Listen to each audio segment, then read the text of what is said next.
காலை வணக்கம். இந்த செவ்வாய்க்கிழமை இந்த வீட்டோடு தான் எனது பொழுது கழிகிறது. எல்லோருக்கும் வணக்கம். நான் அண்மையில் ஒரு அயல் நாடுக்கு சில வாரங்கள் ஒரு சுற்றுலா பயணமாக சென்றபோது ஒரு கவரிங் தோட்டுக்கடை, மிகவும் அழகான தோடுகள். உண்மையில் நான் இங்கே பார்க்கல, எங்கட நாட்டில் இப்படி அழகான தோடுகள் எனக்கு கிடைத்தது. அதை ஆசைப்பட்டு வாங்கி கொண்டு வந்தேன். இப்பொழுது பவனை போடுவதை விட இப்படி தோடுகள் போடுவது நமக்கு பாதுகாப்பும் அழகாகவும் இருக்கும். ஒவ்வொன்றாக காட்டுகிறேன் பாருங்கள். உண்மையில் நன்று அழகாக இருக்கிறது இந்த தோடுகள். முதலாவது இந்த தோடு, இது ஒரு கல் தான்.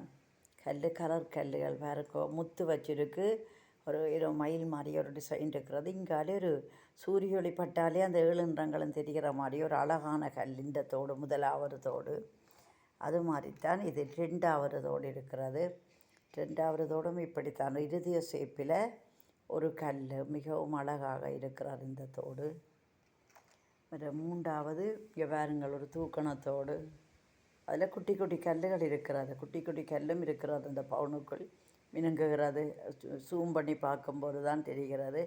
அழகான தோடு 3வது. 4வது என்னுடைய காற்றுல இந்த வழியால் இங்கே இப்படி வைக்கிற மேலே தோடு, கீழே இருதய ஷேப்பில் நடுவில் முத்து இருக்குது. இதுவும் ஒரு தனி அழகு தான். அடுத்தது 5வது தோடு. 5வது தோடு வந்து முத்து, மேலேயும் முத்து, சுற்றி வர வட்ட கற்கள் வைத்திருக்கு. கீழே தொங்குறதும் முத்து. காதுக்கு போடும் பொழுதுமே அழகாக இருக்கும். என்னுடைய வயது கடந்து விட்டது.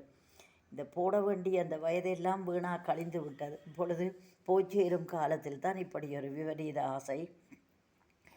1 2 3 4 5 தோடு காட்டியாச்சு. இது 6வது தோடு பாருங்கள். 6வது தோடு மேலே ஒரு ஜிப்சி மாதிரி இருக்குது, கீழே ஒரு டிசைன் இருக்குது. அதுக்கு கரைக்கு இதே ஷேப்புக்கு கல்லுகள், குட்டி கல்லுகளும் பறிச்சிருக்கு. உண்மையில நல்ல வேலைப்பாடு இந்த கல். இது இதுவரையில் காட்டினத்தில் 6வது சோடி தோடு. இது இந்த ஜிப்சியோடு கீழே இப்படி இருக்கிறது. 7வது தோட்டை பாருங்கள். ஒரு முக்கோண வடிவில், நடுவில் கருப்பு, கல்லோ பிளாஸ்டிக்கோ தெரியல, சுற்றி வர ஒரு முக்கோண வடிவில் வெள்ளைக்கற்கள் பறித்திருக்கு. இதுக்கும் ஒரு அழகு தான். 7வது தோடு தூக்கணம் இல்லை, நோமலாக இருக்கிற 7வது தோடு. இது 8வதில் 2 தோடு இருக்கிறது பாருங்கோ. 8வதில் மேலே இருக்கிறது சிவப்பு தோடு, ஒரு சோடி சிங்கிள் தோடு. அது அந்த காட் தவறி துளைந்து விட்டபடியால் இந்த காட்டில் போட்டிருக்கு. 7வது தோடு இது. அடுத்தது 8வது பாருங்கள். 8வது அதுவும் கல் தான். மேல் தோட்டிலும் கல் இருக்கிறது, தூக்கணத்தில் அந்த கல்லை பாருங்கள். வைரக்கல் மாதிரி பிரகாசிக்கிறது. உண்மையிலே அதுக்குள்ளேயே என்னுடைய உருவம், அரிய குத்தி மாதிரி அரியம் போலே என்னுடைய உருவம் அதற்குள்ளேயே தெரிகிறது. நான் இந்த கல்லிൻ്റെ பட்டது கிட்டிய பக்கங்களில். 8வது சோடி. மற்றது இது இங்கே வாங்கிய தோடுகள். இது வந்து மத நாட்டில் வாங்கிய தோடுகள்லாம். நான் போக முதல் இந்த ஒரு சோடி சிமிக்கியும் இருக்கிறது இதில். சோடு இது சும்மா அதோடு சிமிக்கி இல்லை, இது பெரியதோடு, கொஞ்சம் காதுக்கு பேரம் கூட. ஆனால் கற்கள் நல்ல ஒளிப்பாக இருக்கும் இந்த தோடு. அடுத்தது இன்னொரு தோடு பக்கத்தில் இருக்கிறது. இதுக்கும் சிமிக்கி தோடு தான். இதுக்கும் இங்கே மத நாட்டில் வாங்கிய சிமிக்கி தான் இந்த சிமிக்கியும். ஆனால் கொஞ்சம் நல்ல விலை கூடின ஐட்டங்கள், அந்த விலை குறைந்த ஐட்டம் இல்லை, கொஞ்சம் உள்ளதுகளுக்குள்ளே கவரிங்குக்குள்ளே திறமான தோடு தான். இப்படி அழகான தோடுகளை போட்டு திரிவதற்கு இந்த வயது பிழையான வயதாக போய்விட்டது.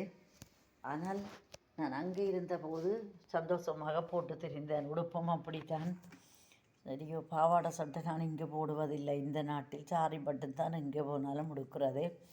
ஆனால் அங்கே போன போது அந்த நாட்டு சூழலுக்கு ஏற்றதாக நான் பாவாடை சட்டையும் இடைக்கிட போட்டேன், சமாளிக்கிறது உடுப்புகள். அப்பொழுது தோடுகளை மாறி மாறி ஆசைக்கு அநேகமான தோடு போட்டாச்சு. சில தோடுகள் இன்னும் போடையில்.